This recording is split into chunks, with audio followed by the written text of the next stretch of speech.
Supreme court ಆದೇಶದಂತೆ ತೆಲಂಗಾಣ ರಾಜ್ಯದಲ್ಲಿ ಒಳ ಮೀಸಲಾತಿ ಹೇಗೆ ಅಂಗೀಕಾರ ಮಾಡಿದ್ದಾರೆ, ಅದೇ ರೀತಿಯಾಗಿ ಕರ್ನಾಟಕದಲ್ಲಿಯೂ ಕೂಡ ಮುಖ್ಯಮಂತ್ರಿ ಸಿದ್ದರಾಮಯ್ಯನವರು ಒಳ ಮೀಸಲಾತಿಯನ್ನು ಕೂಡಲೇ ಜಾರಿ ಮಾಡಬೇಕು ಎಂದು ಒಳ ಮೀಸಲಾತಿ ಜಾರಿ ಹೋರಾಟ ಸಮಿತಿಯ ರಾಜ್ಯ ಉಪಾಧ್ಯಕ್ಷರಾದ ಗೋಪಾಲರಾವ್ ಕಟ್ಟಿಮನಿ ಸರ್ಕಾರಕ್ಕೆ ಆಗ್ರಹಿಸಿದರು.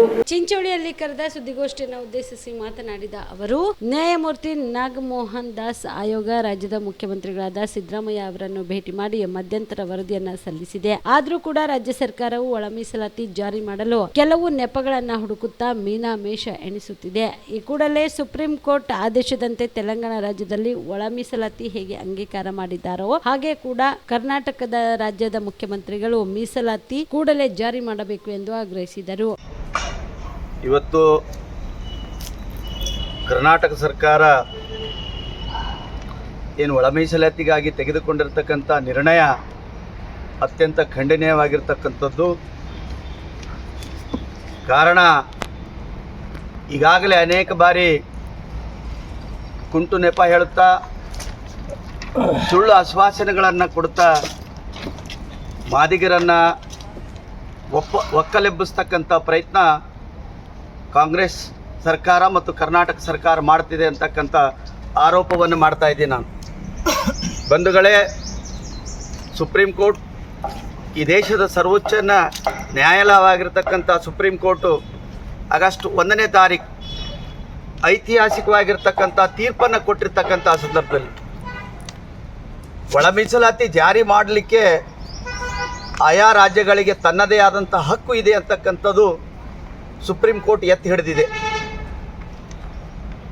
ಆದರೆ ಇವತ್ತಿನವರೆಗೂ ಸುಮಾರು 35 ವರ್ಷಗಳ ಪರ್ಯಂತರವಾಗಿ ಒಳ ಮೀಸಲಾತಿಗಾಗಿ ಏನು ಹೋರಾಟ ಮಾಡ್ತಕ್ಕಂಥ ಬಂದಿರತಕ್ಕಂಥ ವೀರ ಸೇನಾನಿಗಳಾಗಿರ್ತಕ್ಕಂಥ ಮಾದಿಗರಿಗೆ ಕರ್ನಾಟಕ ಸರ್ಕಾರದ ಮುಖ್ಯಮಂತ್ರಿಗಳು ಮತ್ತು ಕಾಂಗ್ರೆಸ್ ಪಕ್ಷದವರು ಏನಪ್ಪ ಅಂದ್ರೆ ಒಂದು ಥರ ಗೊಂಬೆ ಆಟ ಮಾಡ್ತಾ ಇದ್ದಾರೆ ಅಂತಕ್ಕಂಥದ್ದು ನಾವು ಇವತ್ತು ಖಂಡಿಸ್ಬೇಕಾಗ್ತದೆ.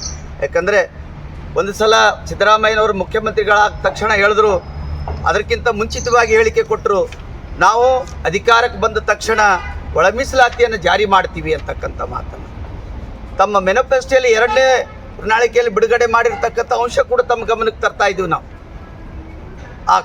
ಆ ಸಮಿತಿಯ ಅಧ್ಯಕ್ಷರಾಗಿರ್ತಕ್ಕಂಥ ಈ ರಾಜ್ಯದ ಗೃಹ ಮಂತ್ರಿಗಳಾಗಿರ್ತಕ್ಕಂಥ ಜಿ ಪರಮೇಶ್ವರ್ ಅವರು ಹೇಳಿಕೆ ಕೊಡ್ತಾರೆ, ನಾವು ಅಧಿಕಾರಕ್ಕೆ ಬಂದರೆ ಖಂಡಿತವಾಗಿ ಈ ಜಾರಿಯನ್ನು ಒಳ ಮೀಸಲಾತಿಯನ್ನು ಜಾರಿ ಮಾಡ್ತೀವಿ ಅಂತಕ್ಕಂಥ ಮಾತನ್ನು. ಆದರೆ ಕಾಲಕ್ರಮೇಣವಾಗಿ ಸರ್ಕಾರ ಉದ್ದಟತನವನ್ನು ಮೆರಿತಾ ಒಂದು ನಮಗೇನಪ್ಪ ಅಂದ್ರೆ ಈಗ ಇಲ್ಲ ಆಯಿತು, ಈಗ ಸುಪ್ರೀಂ ಕೋರ್ಟ್ ಆದೇಶ ಮಾಡಿದೆ, ಕೆನೆಪದರ ಮುಖಾಂತರವಾಗಿ ನಾವು ಅಧ್ಯಯನ ಮಾಡಿ ಇವತ್ತು ಮತ್ತೆ ಒಂದು ಸಮಿತಿಯನ್ನು ರಚನೆ ಮಾಡ್ತೀವಿ ಅಂತಕ್ಕಂಥ ಮಾತನ್ನು ಹೇಳಿದ್ರು. ಆ ಸಮಿತಿ ರಚನೆ ಮಾಡಲಿಕ್ಕೆ 3 ತೆಗೆದುಕೊಂಡಿರ್ತಕ್ಕಂಥ ಸಿದ್ದರಾಮಯ್ಯನ ಸರ್ಕಾರ ಅದಾದ ನಂತರ ಮತ್ತೆ ಏಕಸದಸ್ಯ ಆಯೋಗವನ್ನು ರಚನೆ ಮಾಡ್ತು ಸರ್ಕಾರ. ಅವತ್ತು ರಚನೆ ಮಾಡಿರ್ತಕ್ಕಂಥ ಸಂದರ್ಭದಲ್ಲಿ ಇದು ರಾಜ್ಯದ ಮುಖ್ಯಮಂತ್ರಿ, ಈ ರಾಜ್ಯದ ಸಮಾಜ ಕಲ್ಯಾಣದ ಸಚಿವರು, ಈ ರಾಜ್ಯದ ಗೃಹ ಸಚಿವರು ಹೇಳ್ತಾ ಇದ್ರು, ಏನು ಏಕಸದಸ್ಯ ಆಯೋಗವನ್ನು ರಚನೆ ಮಾಡ್ತಾ ಇದ್ದೀವಿ ನಾವು. ಆ ಆಯೋಗದ ವರದಿ ಬಂದ ತಕ್ಷಣ ಅದು 1 ತಿಂಗಳಲ್ಲಿ ವರದಿ ಕೊಡಬೇಕನ್ನುವಂಥ ಆದೇಶ ಮಾಡಿರ್ತಕ್ಕಂಥ ಸರ್ಕಾರ ಇವತ್ತು 3 ತಿಂಗಳಾದ್ರೂ ಕೂಡ ಆ ವರದಿಯನ್ನು ತರಿಸ್ಕೊಳ್ಳಿಲ್ಲ. ಮೊನ್ನೆ ಈ ಪತ್ರಿಕಾಗೋಷ್ಠಿಯಲ್ಲಿ ಮುಖಂಡರಾದ ನರಸಪ್ಪ ಕಿವಡನೂರ್, ಮಲ್ಲು ಕೊಡಂಬಲ್, ವಿಜಯಕುಮಾರ ಕೊರಡಂಪಳ್ಳಿ, ಪ್ರಶಾಂತ್ ಕಟ್ಟಿಮನಿ ಸೇರಿದಂತೆ ಇತರರು ಇದ್ದರು. Sanjeev Kumar Patil, on spot news, Chincholi.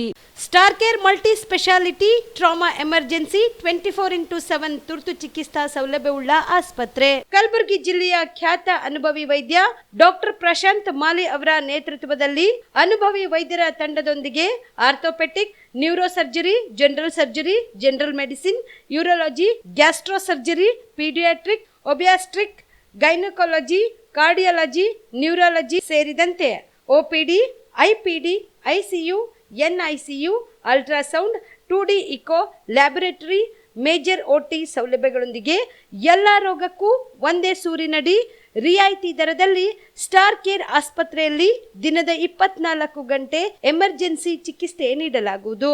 ಹೆಚ್ಚಿನ ಮಾಹಿತಿಗಾಗಿ ಸಂಪರ್ಕಿಸಿ ಸ್ಟಾರ್ ಕೇರ್ ಮಲ್ಟಿ ಸ್ಪೆಷಾಲಿಟಿ ಆಸ್ಪತ್ರೆ, ಸ್ವಾಭಿಮಾನಿ ಸ್ವದೇಶಿ ಕೇಂದ್ರದ ಮುಂಭಾಗ, ಗುಬ್ಬಿ ಕಾಲನಿ, ಕಲಬುರಗಿ.